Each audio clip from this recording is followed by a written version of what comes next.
Hello, young St. Peter's friends. Thank you for coming to Time Up Front. Time Up Front's at my house today because we're all at home helping each other stay healthy, and that's a wonderful thing. You will notice that our cloth here is the purple cloth for Lent as we're making our way toward Easter.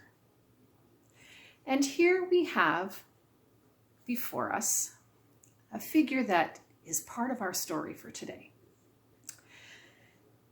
This is the prophet Ezekiel, and you will remember from Christmas time that a prophet is someone who in their spirit is so close to God and God is so close to them that they know important things of the Spirit, and they try to share with people God's way.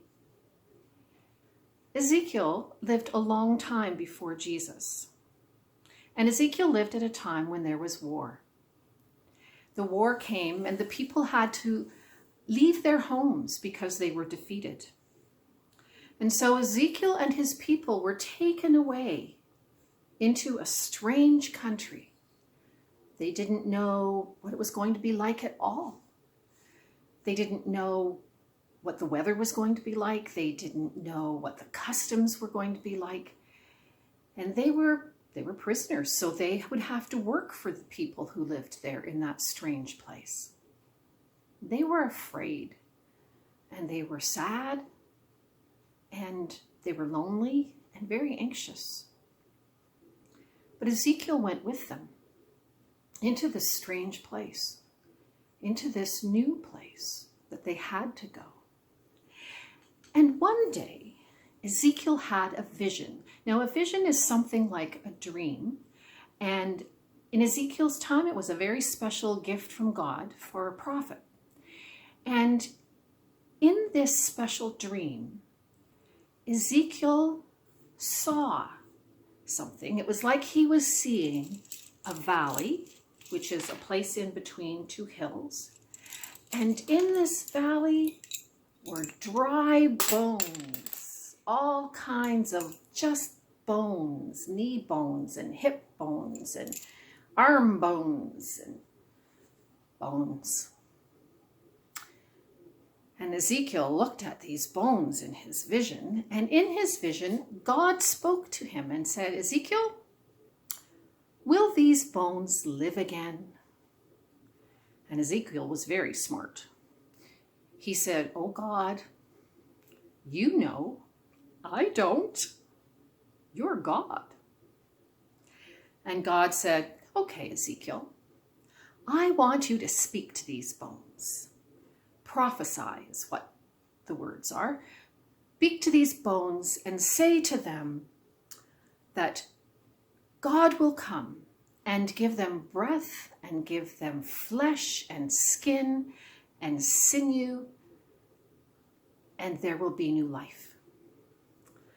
So inside the dream, in the vision, Ezekiel spoke to the bones and he said, "Bones, dry bones, God's Spirit will come to you." And so the bones in this vision suddenly started to straighten up.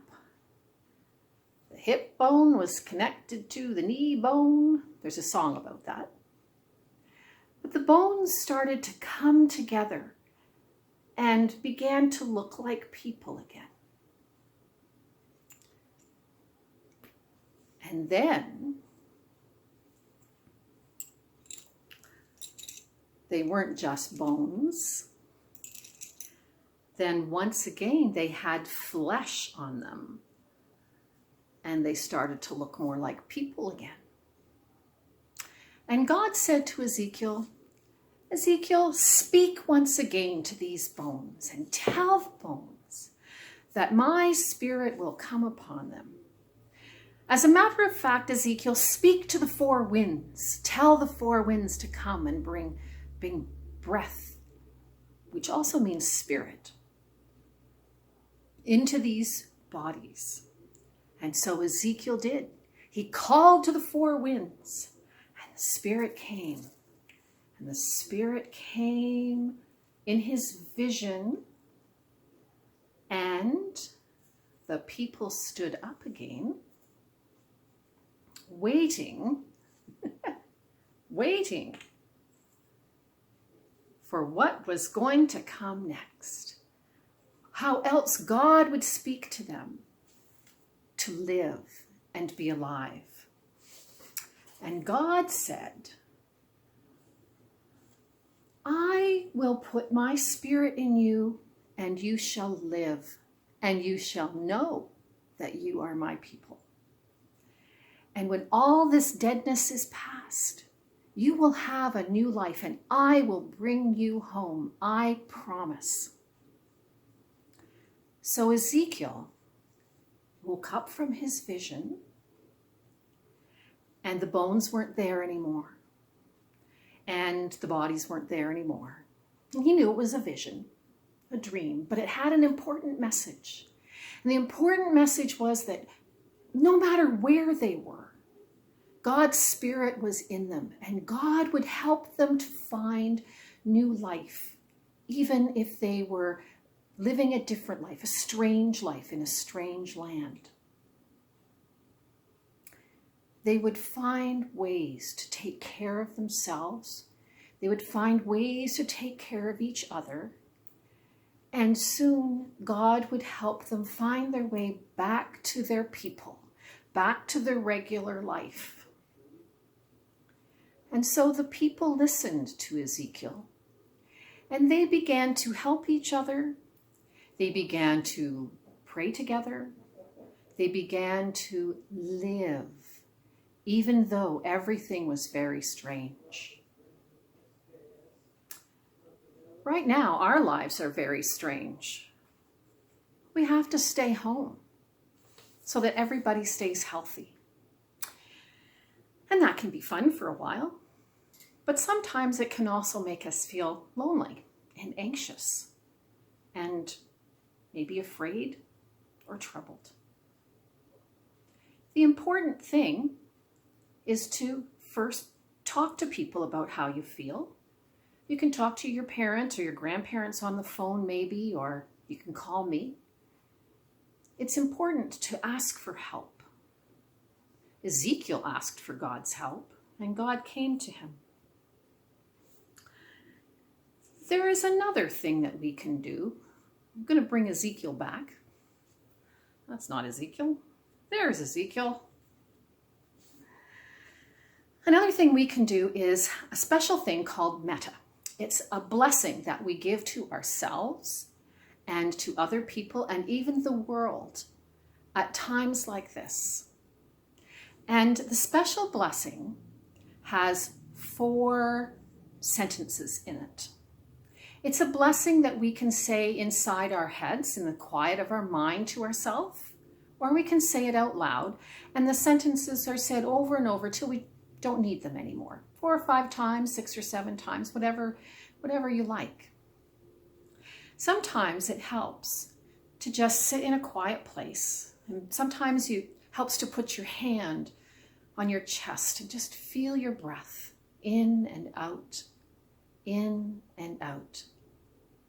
And when we just sit and feel our breath for a little bit, it helps us to stay a little more calm. And then when we're ready, we give ourselves the words of blessing. It's really important to bless yourself. Jesus said that we should love our neighbor as ourselves, and that means that we need to take good care of ourselves so that we can help to take care of others and pray for others and bless others. So the blessing goes like this. May I be strong. May I be brave. May I be well. May I be peaceful. Now, 4 sentences might be a bit too much. You might just like 3. May I be strong. May I be well. May I be peaceful. That would be fine too. And you just repeat these words over and over to yourself. Like I said, about 7 times, 4 times, 5 times, until you feel that peacefulness come to you. So what are these blessings about? Well, may I be strong. There's a weight. Strong in body, Yes, it's important to be strong in your body, but it's also important to be strong in your heart. And to be strong in your heart and your mind is trying to stay patient and kind and loving, and knowing when to ask for help when you need some help for your spirit. May I be strong. May I be able to go through these days and be okay. So, may I be strong. The second one is, may I be brave. Now, sometimes, especially in a dark time, a light helps us to be brave. And then we can see where we're going in the dark. Why do we need to be brave at times like this or any day? Well, sometimes there are things we have to do that we don't like to do. I remember having to get a needle. I don't like getting needles. But sometimes you just have to do it. And so I tell myself, it's not going to take very long. It'll only hurt for a minute. It'll be okay. So I try to be brave. And I know that you are brave in many situations. May I be strong. May I be brave. May I be well. I brought out an apple because an apple is a reminder of good health for our bodies. We need wellness not just for our bodies, but also for our mind and our spirit. And each of us has different ways of feeling good in our mind and our spirit. It helps to get sleep. It helps to talk to friends. It helps to play. May I be well. It also helps to eat your vegetables. And the last one is, may I be peaceful. This little figure is resting, maybe thinking, very peaceful. It's good to be peaceful. It helps us to sleep, helps us to be kind and think. It's good to bless ourselves with peace. When we do these blessings, they come from the loving kindness in our heart. And that loving kindness comes from God and is nourished or fed or supported by the love that we have from our families and from our friends. So this is called a loving kindness blessing or meditation. We send the loving kindness of God and the loving kindness of our heart to ourself, to our friends, our family, and to the world. So when I do this blessing, I will sit in my quiet place, a special chair. Sometimes I actually do it on my bed before I go to sleep at night. And I put my hand here and I say a blessing for myself. May I be strong. May I be brave. May I be well. May I be peaceful. I say that a few times, and then I think about somebody I care about, who I think would need the blessing. So I see their picture of them in my imagination, and then I think of them with great love, and then I give them the blessing. May they be strong. May they be brave. May they be well. May they be peaceful. And then, after I'm finished that blessing, I have one more. I like to bless the world. It's good to bless the world. And you can do the world's blessing too, or you can think of a special animal or the trees or something in the universe that you would like to bless. So then you can think of that or all beings in the world.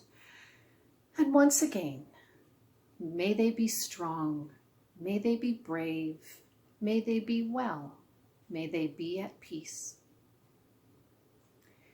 Your hand doesn't always have to be over your heart. Sometimes it can just be in your lap.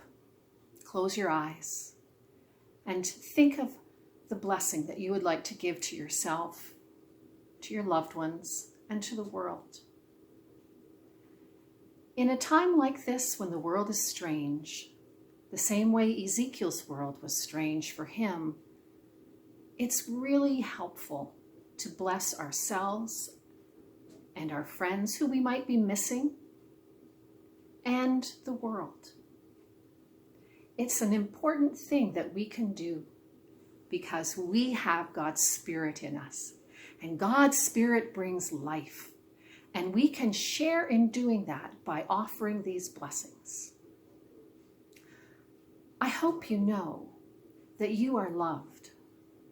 I think of you lots, and I wish for you to be strong, to be brave, to be well, and to be peaceful.